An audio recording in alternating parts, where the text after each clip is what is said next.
All right, my friends, and welcome to the Dr. Sem Yankees Show, Saturday morning,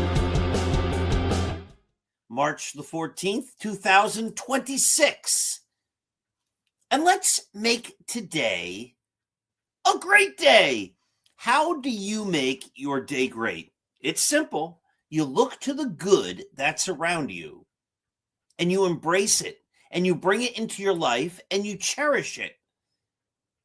When you notice the good and you appreciate it, you can't help but make each day great. But I know sometimes people say there is no good, Dr. Sem. If that's the case, if you can't look around and find any good, well, then go create some of your own. Do something nice, not for yourself, but for someone else. Think bigger than yourself. When we lose sight of ourselves, focusing here, and we focus on other people, and we do nice things, we create good. And then there's good that you can embrace and make part of your life. Remember, when we give love, it comes back to us in greater amounts than we ever gave. So as you know, this is the Dr. Sem Yankees Show. You can find a lot of great Yankees content on Start Spreading the News, the greatest Yankees site. We put up 3 articles every single day, 6 a.m., 10 a.m., and 2 p.m. We simulcast this program on Start Spreading the News, as well as other podcasts. And we also have gazillions of articles dating back to 2017. And I believe since 2017, we've had more than 5 million page views at Start Spreading the News. As I say, we are the very best in Yankees writing and Yankees coverage and original thought. We have a staff of writers, and we don't all agree on the Yankees. And it makes for great reading and great perspectives on the team. As you also know, the show is brought to you by Artemisia Publishing. Now, this is take 4, my 4th take of this program. We've been having technical difficulties, so I'm not going to show all the books that Artemisia Publishing has, numerous of which I have written. But what I want to do today is I want to talk about the book that's coming out on Tuesday, March the 17th, The Greatest New York Yankees by Uniform Number. This book is getting rave reviews from people who have seen it in the previews. And it's actually what I'd love to talk about tonight on here, the Dr. Sem Yankees Show, which is really tomorrow morning when you're watching it. So this is my new book. As I say, it's getting rave reviews, and I encourage you all to go to AP Books or your local bookseller or Amazon and get a copy. Now, if you go to your local bookstore and they don't have the book, say to them, you need to get this book, and they'll get it in for you. And if you're in the northern New Jersey area, ask your bookseller or your local library to reach out to me for me to come to your area to do a book talk. If you go to my other site, drpaulsem.com, there is a tab there that says appearances. You can see the places where I have spoken and the places where I will be speaking over the next forever. And if you scroll down that appearance tab, you'll see that I have had and continue to have many, many, many speaking tour dates. I wouldn't know, tour dates or event dates, since I've been doing book talks and other types of things. There's got to be literally hundreds of appearances that I've documented on there that I've already done, and numerous ones that are coming, and that list is always expanding. So yes, I would love to come to your library or your local bookshop and talk about the greatest New York Yankees by uniform number. I could talk about West Point at Gettysburg. Now, this book is published by Sunbury Press. That's how you would get a copy of this, or go to your local bookstore, or get it on Amazon. And it's always fun to engage with people. And I think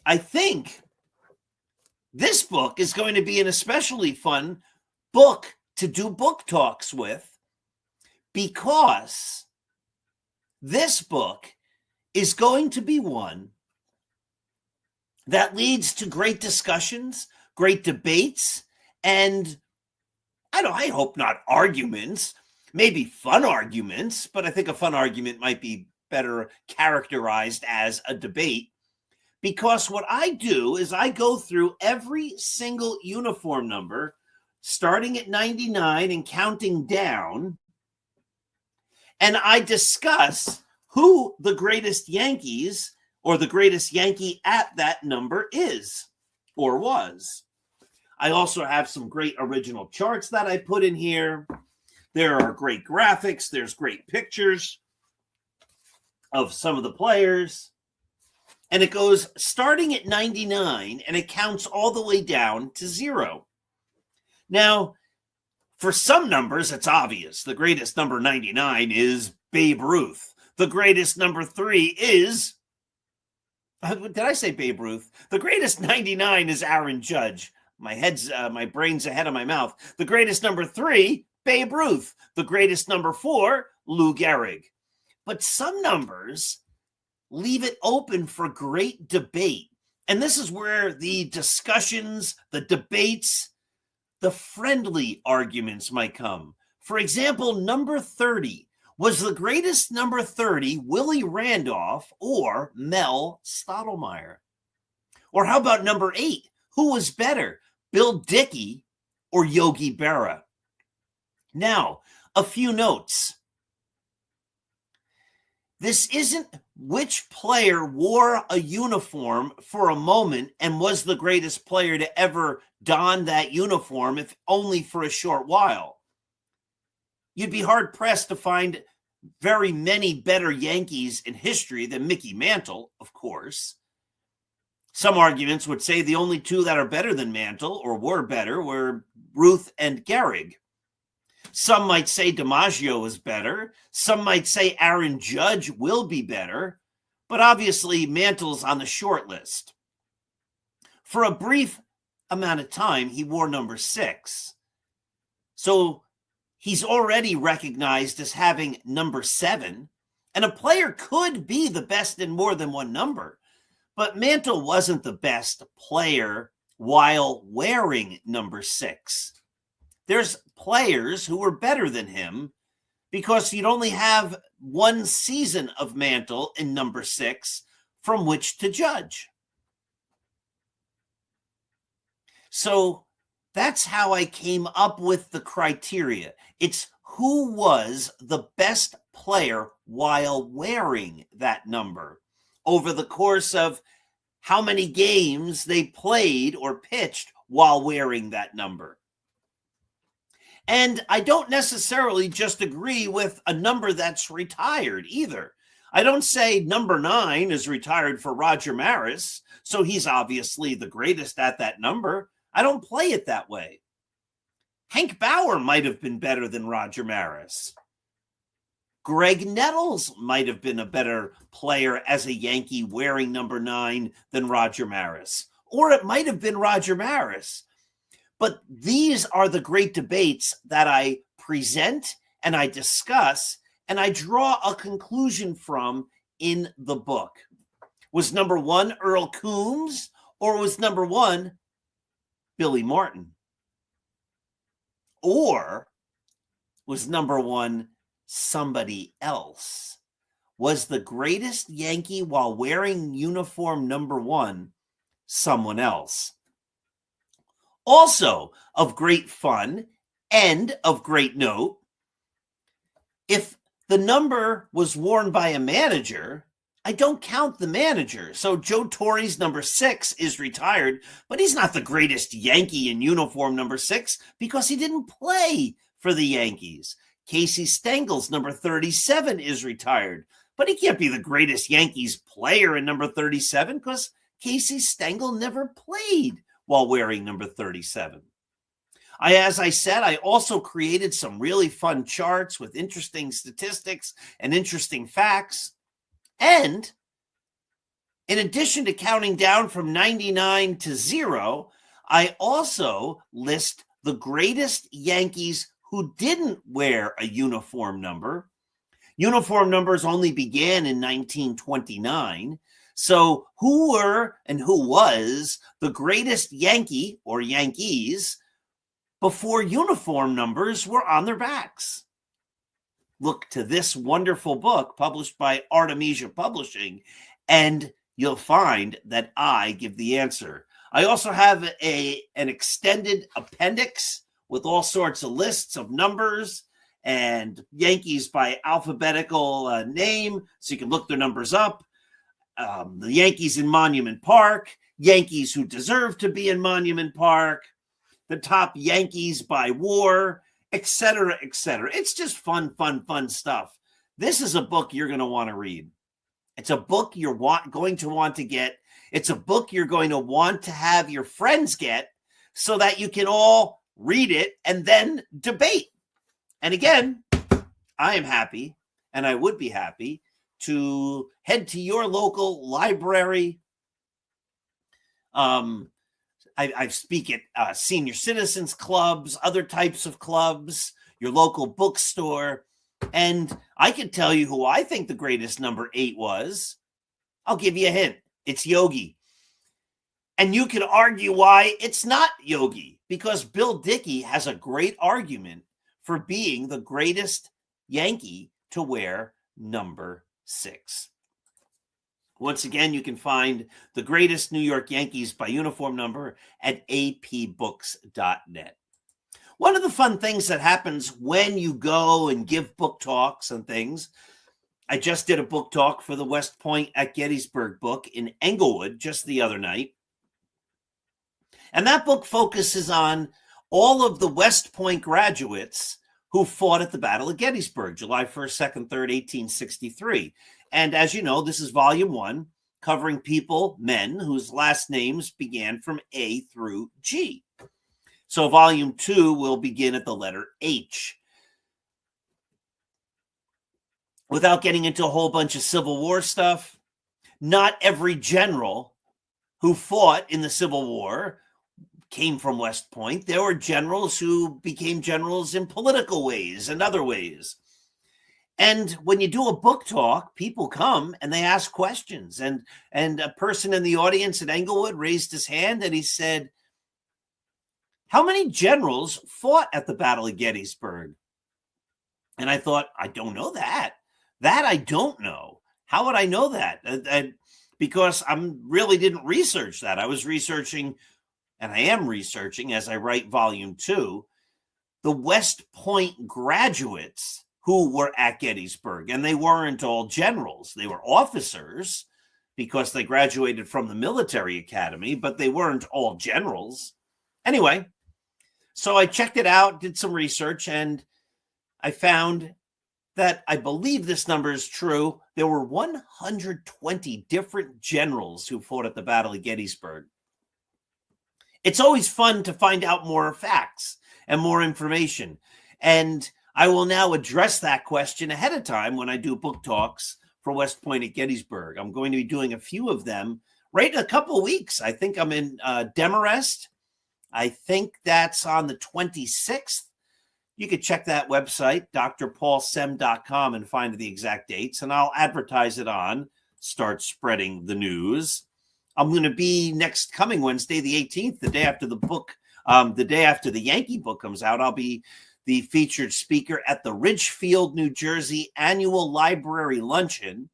I've been their big speaker for a couple of years in a row now, which is quite a great honor. And we're going to talk about the West Point book. I'm going to teach them about West Point and the Battle of Gettysburg and why that's all super important. And each time I do a presentation and there's someone who asks me something that I don't know, I then refine the presentation. So it's oftentimes very similar, but oftentimes I also modify and change the presentation. So that's the big story for today. As you know, I don't get into spring training. I haven't watched any spring training games. I haven't watched any of the World Baseball Classic. I really don't care about the World Baseball Classic. I know a lot of people do. And, you know, sometimes people get mad. They're like, "Oh, why are you being negative?" I'm not being negative. I'm busy. I'm doing a lot of different things. Those of you who know me know that I'm doing a lot of different things. And even if the only thing I was doing was running Start Spreading the News and helping put out 3 articles a day every single day and keeping that site running, that's a big job. Even if that's all I was doing, that's a lot.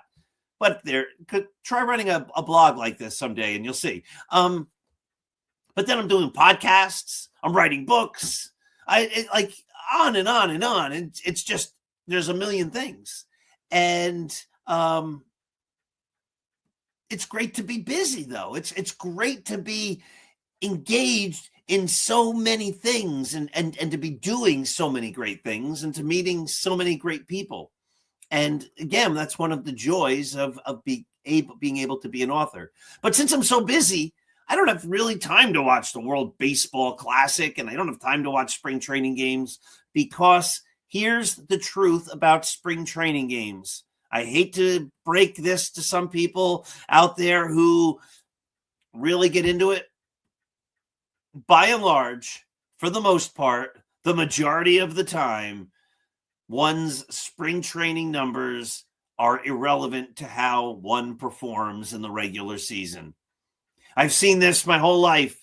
When I was a kid, I'd watch the Yankees in spring training, be like, "Oh my goodness, this guy, he's so good. He's great." And then it turns out he's really not. And the veterans are working on things. The pitchers are getting guys out who might be working. There might be a batter up there who says, "I'm just going to be tracking curveballs today." And so a pitcher might blow some fastballs by a guy, might even be a superstar. And they'll be saying, "Wow, this guy's on fire. Look at how great he is." And then the season comes and a major leaguer says, "I know it's a hittable fastball. I wasn't swinging at fastballs yesterday. It was spring training. I was working on things." And so I don't put any stock in spring training numbers, but I will put stock in what happens when the season comes. And it's coming in 2 weeks. And You have to be optimistic and hopeful because I want to watch the Yankees win. The sad reality is, as I've shared, I'm not all that enthused about the season because I just don't think they're great. And they aren't trying to be great. They're trying to be better than the other not great teams. Because so many teams make the playoffs, the Yankees are thinking we only have to be one of the top 40% of the teams in the American League and we'll make the playoffs and then anything can happen. And certain fans are excited about that. They're like, the Yankees compared to the rest of the league, they look good. But I miss the days when the Yankees' goal was to be great, when the definition was excellent. It wasn't, I hope we're just a little better than that pretty good team. As long as we're a little more pretty good than the pretty good team, we might make the playoffs.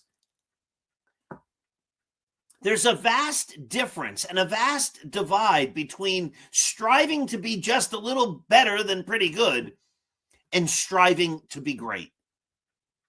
In my world, you should be striving to be great.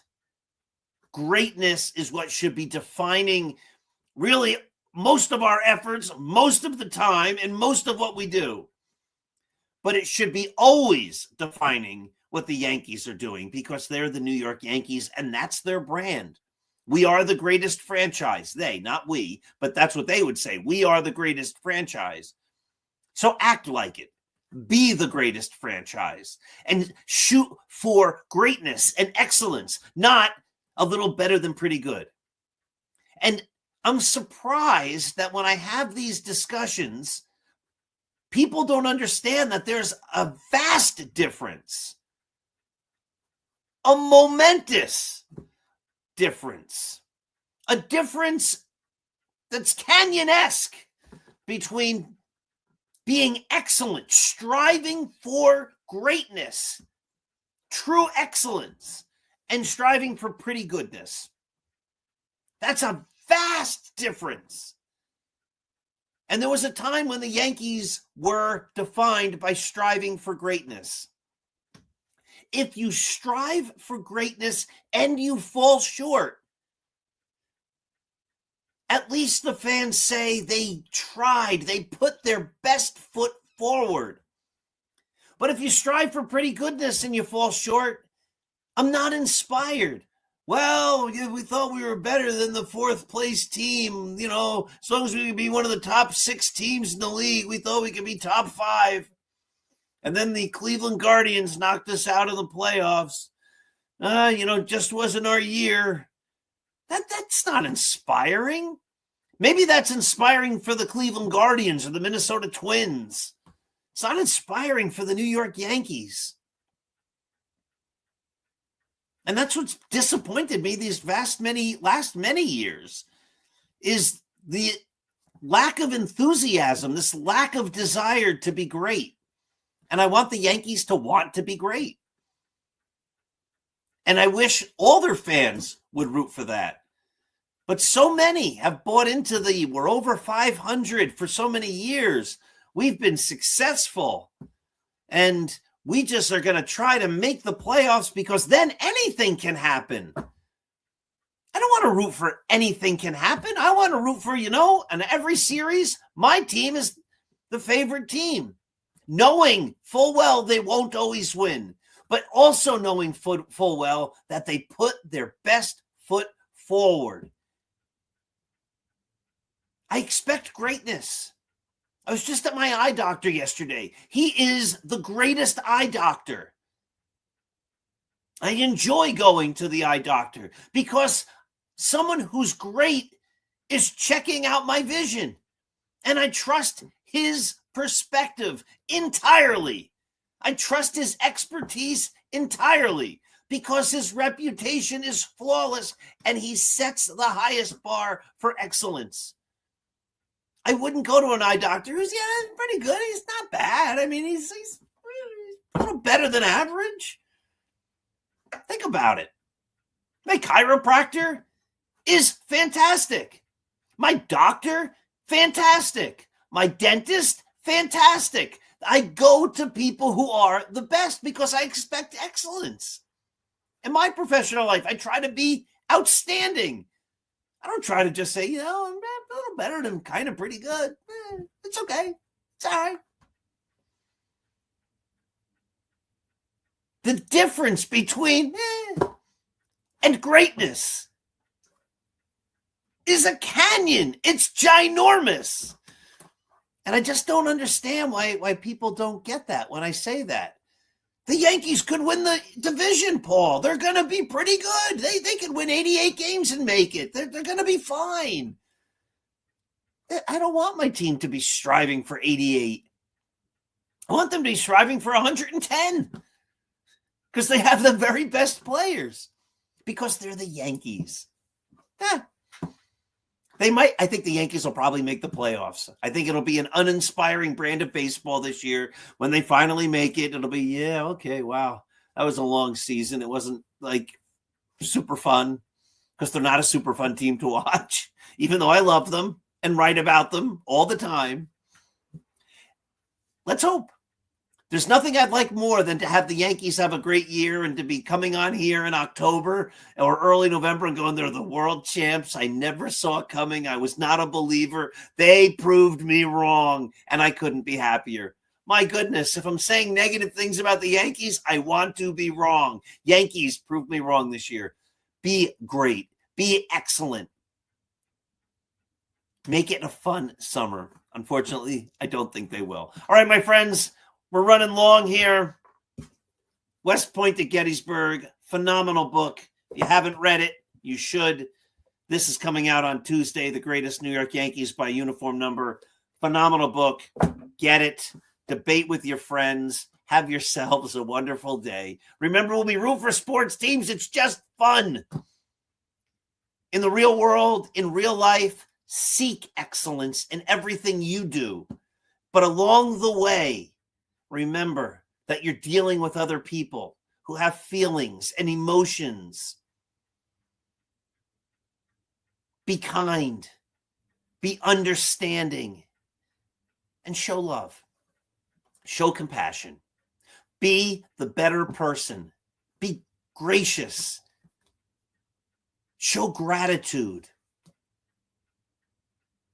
When we give love, it comes back to us in greater amounts than we ever gave. And the same is true for kindness, empathy, understanding.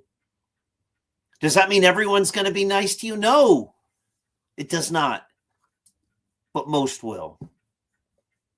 Have a great day.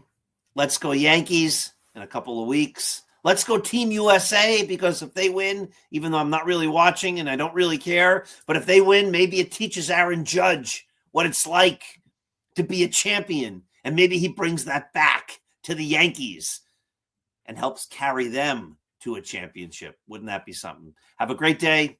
We've gone a little long, as I say. We also have a new outro, which was used at the beginning for the McGrath Podcast Network, which we are now part of. Have a great day. Thank you, and I'll see you again real soon.